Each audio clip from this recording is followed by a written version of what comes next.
Time we were playing in Atlanta, and there was a policewoman off stage while we were running through our sound check. Afterward, she motioned to me with her finger. I walked over and said, "Officer, you know you can't make me come with just one finger." I was being cocky. "Very funny," she said. Then she asked me for my autograph. "It's for my daughter," she said. "She's fascinated by your tongue. I don't understand her tastes, but what am I going to do?" "Who are you trying to fool?" I said. "It's not your daughter, it's you.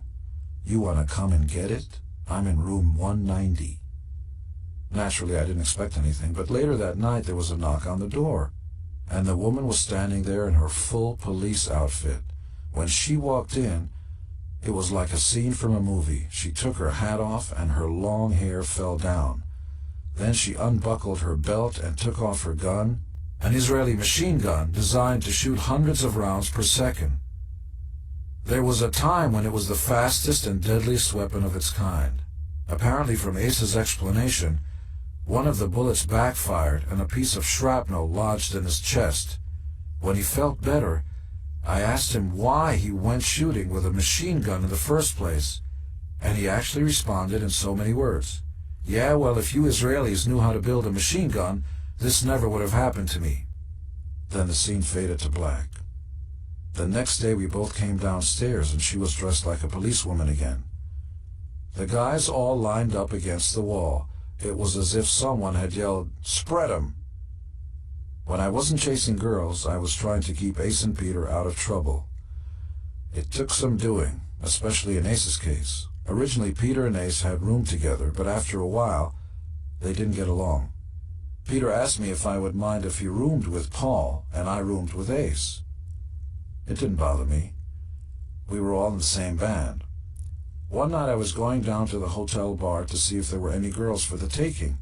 I asked Ace if he wanted to come along. "Nah," he said. "You go ahead. I'll be down in a little while."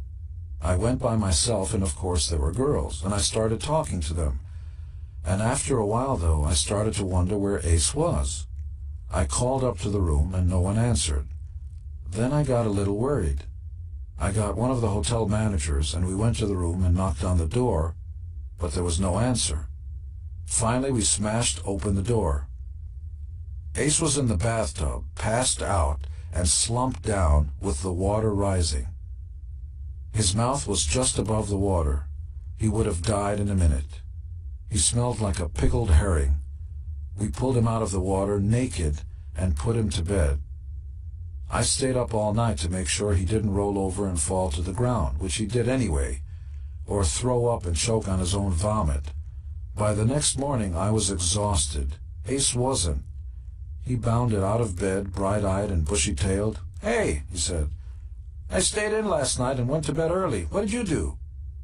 He didn't remember a single minute of the ordeal. One night he knocked on my door and appeared in front of me drunk out of his mind, in full Nazi uniform with his friend, saluting and yelling into my face, "Heil Hitler!"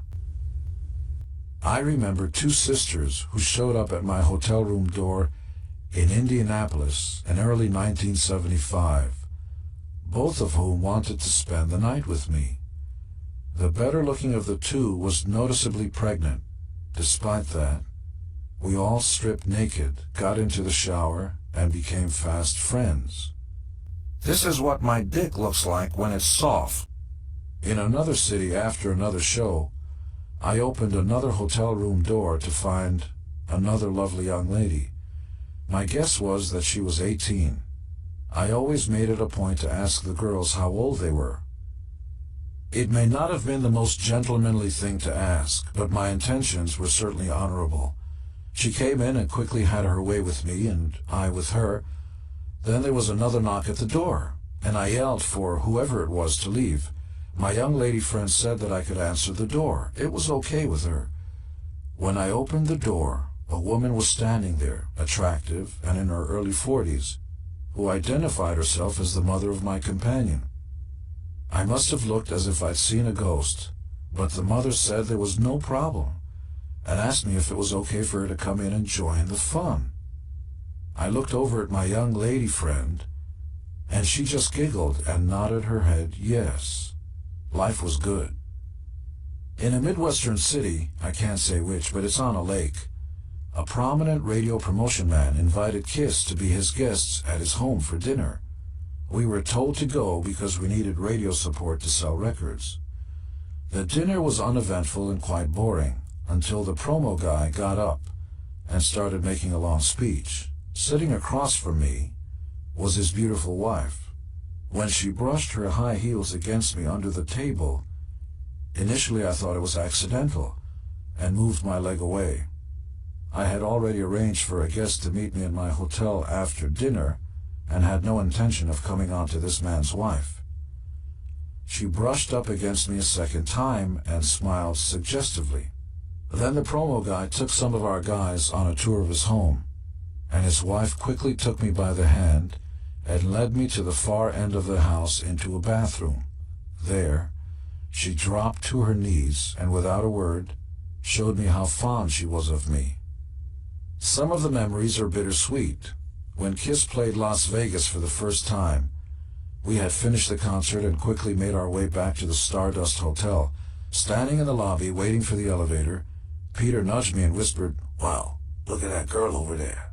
She was stunning. Long, blonde hair, short, tight miniskirt, and high heels. She smiled. I immediately reached out, grabbed her hand, and pulled her into the elevator with us. She came willingly. Neither of us said a word while the elevator went up to my floor. When we got inside my room, words didn't seem necessary. We devoured each other. Afterward, she told me her name was Star, that someday she would be a star, and that her last name was Stowe. We stayed up all night, and when morning came and it was time to leave, she asked me what she should do. I remember saying something about sending photos of herself to Hugh Hefner. I was out of touch with her for about 6 months.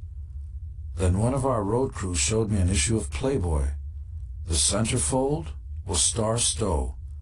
She described herself as a one-band woman and said some very nice things about me.